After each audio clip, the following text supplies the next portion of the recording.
The productivity myth, why doing more is keeping you small. Tell me if this sounds familiar.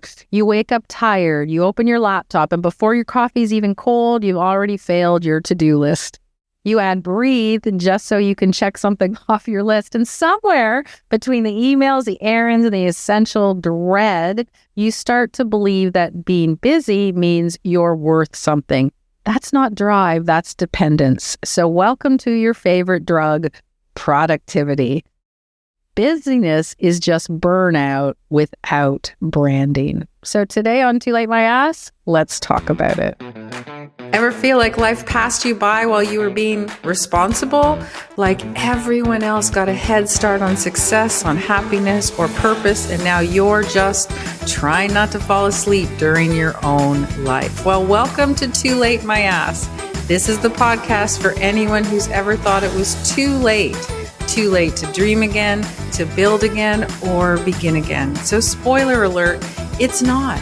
I'm Faye Chappell, and I'm here to help you burn the rule book, rewrite the script, and become the main character in your next chapter. So whether you're 39, 49, 59, or 79, this isn't about getting your groove back. It's about finally giving yourself permission to freaking exist exactly as you are. So hit subscribe, tell that inner critic to take several seats, and let's make this your comeback era, because too late, my ass. First, let's talk about the addiction to busy. We were raised on a steady diet of the grind culture and guilt, right? Our parents called it work ethic. Corporate America called it hustle. Your Fitbit called it congratulations. But it's all the same thing. It's a chemical chase for validation. So here's the thing nobody tells you. Productivity was never about progress. It was about control, right? We've talked about this. You really need to understand this in order to move forward. The Industrial Revolution didn't just invent machines. It invented metrics for human value, right? We became assembly lines with emotions, and now we call it a calendar invite. We confused movement with meaning. So every time you say you don't have time, what you really mean is, I don't feel safe being still. Because stillness is where truth gets loud, right? And we've been trained to fear that sound, the sound of nothing. So ask yourself, what would happen if I did nothing for 2 hours today? Write down every single excuse your brain gives you. That's your withdrawal talking, nothing else, right? It's that busyness brain, right? Let's get scientific for a second. Your brain is addicted to dopamine loops, little bursts of reward that fire every time you complete a task, right? Check an email, dopamine. Reply to Slack, dopamine. Hit send on that fourth follow-up nobody asked for, dopamine, with a side of panic, basically. It's not like you like being busy. Your brain likes being busy. It's cheaper than therapy and easier to track on a spreadsheet, basically, right? But here's the problem. Dopamine is a short-term chemical that requires constant refills. So we build our identities around being needed, because needed feels safer than at peace. That's why vacation feels like withdrawal and the rest feels like laziness, right? Your brain is literally asking, where's my next hit of urgency? I can't relax. This is ridiculous. We don't have time for a vacation. But that's what you're feeling. So if you only feel valuable when you're busy, you're not working, you're escaping. Think about that. You're escaping. So why is doing more keeping you small? Like, what's the science of overdrive? Let's think about that a little bit. Because here's the truth. Nobody is selling you another planner will admit, okay? Nobody who's selling you another planner they will not admit this to you. Productivity is not a mindset. It's a chemical addiction. So when you're in the zone, your body is pumping out cortisol and dopamine like an espresso machine, right? It's intoxicating. You feel sharp. You feel necessary. You feel alive. But stay there too long and your nervous system starts whispering, We can't live here. This is not good for us. We cannot live here, right? And then comes the crash, the brain fog, the irritability, the why am I crying over an Outlook reminder moment? That's not weakness. That's biology begging you for balance. You can't out-organize a nervous system that's in survival mode. So every time you chase the high of efficiency, your body learns chaos equals safety. So even when things calm down, you'll subconsciously create new fires just to feel normal again. Think about it. How many of you go on vacation, on holiday, and you start thinking of a million things that you have to do while you're on vacation because you don't understand how to not be doing something? We call it being a go-getter, right? Science calls it a stress loop. And if you're thinking, but I like to be productive, that's not you talking. That's your dopamine dealer in your system saying, yeah, we love to be productive, right?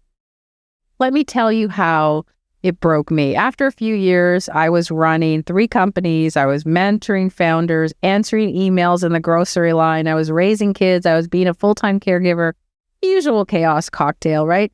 And I wore exhaustion like my eyeliner. So when they said, I don't know how you do it all, I took it as a compliment instead of cry for help, right? So one morning I opened my laptop and I stared at a blank screen, not lying, for 45 minutes and nothing came out. I didn't even, no ideas, no words, not even guilt. I had nothing, just static. I didn't see anything. I didn't move, didn't do anything. Have you had those moments? I'm sure you have. That was my system rebooting or trying to.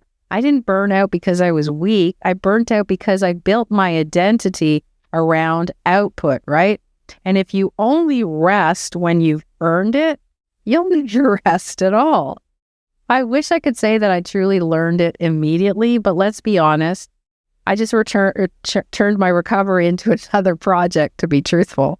I tracked my meditation minutes literally like revenue. I graded my self-care, 10 out of 10, still miserable, right? And I took it to a science. I did everything I was supposed to do, but it was all based on the fact that I needed that productivity dopamine hit. And it wasn't until I stopped asking, how much can I get done? And started asking, how do I want to feel when it's done? That things slowly started shifting. That's when I started this TLMA, Too Late My Ass podcast, because I recognized that I didn't want to keep going and doing a million things. I wanted to feel good every time I did an episode. I spoke with one of our members. I produced another masterclass for them that really made a difference. So that's the question productivity can't answer, because productivity doesn't care if you're fulfilled. It only cares if you are efficient, right? How many of us work and work and work, especially if you're in the online business, you work every day and you produce a lot of things, but really it doesn't make you happy and it doesn't really get done what you wanted to get done, right? So think about it. I mean, it really got to me, and here's what I finally realized, and you might need to hear it too. Most overachievers aren't chasing success. We're outrunning irrelevance. Does that one stick with you? That one might hurt, right? We are not chasing success. We're outrunning irrelevance. So we fill every single moment with noise, thinking if we stop, we'll disappear, right? And we learn that early, that visibility equals value. But here's the paradox of that. The busier you are, the smaller your impact becomes. Oh, think about that. The busier you are, the smaller your impact becomes. Because real influence requires reflection. The reflection doesn't happen at 1.5 playback speed or 2.0. Reflection happens when you actually take the time to reflect. Doing more isn't ambition, it's avoidance, right? It's avoidance. It's avoidance at every step of the way. So when you slow down long enough to listen, the things that actually matter, creativity, intuition, connection, they finally have time to breathe, right? And that's when the productivity evolves into more of a purpose. Does that make sense? So we have to really think about what's a deprogramming plan, right? How do you detox from an identity that's built on output? How do you do that? Not with another planner that some people I know would love to buy in all multicolors. That would be a shout out to my producer. And not with a Sunday reset video and not with a full-blown mental reboot. No, here's my TLMA deprogramming plan. And these are the 3 steps to stop measuring your worth in essentially Wi-Fi bars, right? So number 1, this is for all of our insiders, in our club, in our membership. You obviously have access to all of these in written form, but if haven't joined us yet, please do so. So what is the plan? The plan is number 1, pause before you produce. Before you say yes to anything, say, who am I trying to impress with this? Who am I trying to impress? If the answer is someone else's LinkedIn post, it's a no. Okay? So really think about it. I have, it happens to me all the time. I'll be scrolling, I'll see somebody's post and I'll be like, oh, I need to do one on that too. What am I trying to do? I'm not trying to impress anyone. So when I come up with these episodes, I know that I'm doing it for my members, for my followers, for my listeners, and not to impress somebody on a post. Number 2, I want you to replace your metrics with moments. Does that sound like fun? I know everyone loves metrics, but track what matters that can't be measured. Well, that's a tricky one, right? Laughs, sunsets, that's another shout out to my producer. Conversations where you actually listen, because no spreadsheet has a column for contentment, right? So track those moments that matter. No matter where I am, what I'm doing, if one of my kids calls, I pick up the phone. Because I don't know when I can get that moment back, right? Because let's face it, kids get older, they don't call you that much. So when they do, I want to take advantage of those moments to make sure that I am taking those moments instead of metrics, right? And then number 3 is I want you to redefine rest as resistance. I know, you don't need permission to pause. You just need practice. Rest is how you starve the system that profits from your exhaustion, right? Stillness isn't a luxury. It's a strategy for staying human. This was a hard one for me. I have a very challenging life. Sleep was not at the top of my list. I still don't sleep that much, but I make it a priority where normally I would have stayed up and did more work. Now I just go into my room, even though I'm not tired, but I know that I'm letting my body and my brain rest. And instead of, I need to do one more thing, I need to do one more thing. So if you want to do it maybe at another time, I want you to pick 1 hour this week to do absolutely nothing productive. That's a very hard ask. It's a hard ask for me. Very hard ask. And this is one's directed at me. No background podcast. Because when I want to relax, I always put something in the background because I think I need to be doing something. I can't just sit. I don't want no laundry while you relax, right? Just sit in your own life. Sit outside, enjoy the view, go for a walk. If you feel itchy or worthless, congratulations, because that's the withdrawal leaving your system, right? And that's what's changing. That's what's resetting your mindset, because you don't actually fear failure. We fear being seen as unbusy, right? When somebody says, what are you doing? If you ever get that call when somebody says, what are you doing? And you immediately have to think of something, right? You never can say, nothing, I'm just relaxing, because you feel guilty. You always have to come up with what you're doing. But you can't reinvent your life while filling every single minute with noise. I was just having a conversation with my producer, Stacy, before this podcast, and I was like, she's away for this weekend. And I was like, oh, what should I do this weekend? I have a day off. What market should I go to? Where should I go? Instead of just saying, you know what? I'm just going to do nothing, because I'm trying to fill every minute. And that's when I have to take a step back, right? So here's what I want you to remember. The next time you open your calendar and it looks like Tetris, delete 3 things right now. The world will survive, and your nervous system might not if you don't. So just go into your calendar right now, open it up on your phone, on your laptop, and delete 3 things that you really don't need to do. I have a lot of things in my calendar. I have webinars that I signed up and wanted to listen to. I have live events. I have all these different things that I don't really need to do. So I'm doing it. I want you to try it too, because you don't owe the world constant access to your energy just because you're capable, right? That's the kind of the predicament I find myself in a lot of the times, right? Because people come to me because I'm capable of doing something, right? But I can't always give them everything they want. I need to protect some of that energy. When you start valuing your presence over your productivity, everything shifts. Your relationships, your creativity, and your sanity, right? So here is your TLMA truth bomb this week. Let's end with the truth bomb for really overachieving soul, basically.